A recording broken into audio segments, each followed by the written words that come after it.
Hi guys, panoorin natin to video guys. So ngayon guys, magluluto pala ako ng munggos. So una ko palang ginawa ng munggo guys, pinakuluan ko muna. So ngayon, magprito na tayo ng garlic, onion, saka ginger. So ngayon guys, magpakulo muna tayo ng pork. Then hugasan natin bago natin ilagay dito sa kawali na may oil. Ayan. Bago natin prituhin yung pork guys. Ayan. Yan yung tsura niya guys. Ayan. Mabilis na din maluto to guys.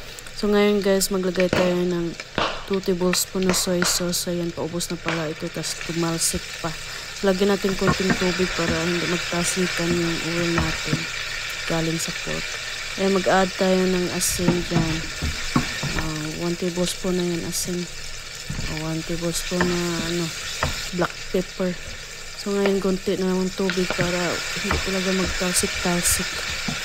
Punta sa mukha natin. Ayan, ibuhos na natin itong pinakuluan natin ng munggo guys. Ayan guys. Sobrang latik ito guys kasi hindi ko na ito lagyan ng maraming tubig guys. Gisa ito na munggo. Hindi ito sinabaw. Ayan itsura niya guys.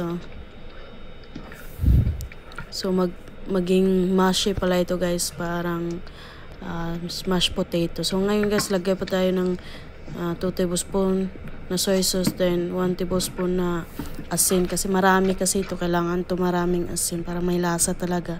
So kung 1 tablespoon na black pepper na po, then lagyan natin ng chicken nor cubes, pangdagdag talaga ng lasa, yun talaga yung magic natin. So ngayon guys, buhos na natin dito yung spinach. So marami itong spinach guys. Buhos natin to lahat dito para maraming vegetable talaga, lasang lasa talaga. Ayan guys. Ayan, haluin lang natin to guys hanggang matunaw yung spinach dyan, hanggang maluto yung spinach natin.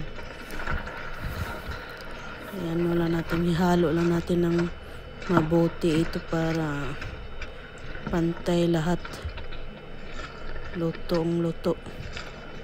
At saka guys, marami itong high fiber ito guys, yung munggos at saka spinach guys, high fiber ito. Maganda ito sa gusto mo mag diet, ito lang kainin mo. Ayan guys. Ang nakaganda nito guys, high fiber talaga. Ayan, diba? Try nyo to ganitong style guys, ginisa na munggos. Hindi ito sinabawan guys, gisa. Ayan, haluin lang natin to guys. Ayan naluto na yung spinach natin. Ito na yung tsura niya guys. So ngayon guys, ilagay na natin dito sa bowl. Buhos lang natin lahat. Ay, pati yung kawali. Ayan, para mabilis. Ayan, diba? Ganyan na yung tsura guys.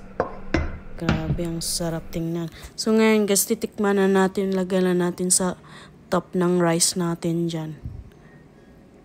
Sa totoo lang guys, pwede ka na hindi kumain ng rice dyan. Kasi na ito, may carbohydrates na kasi yung munggos dyan. Diba, tikman natin. Masarap siya guys. Init lang, masarap naman. Hindi ito sinabawan guys, ginisa. Ayan guys, kain tayo guys. Thank you for watching. Bye bye.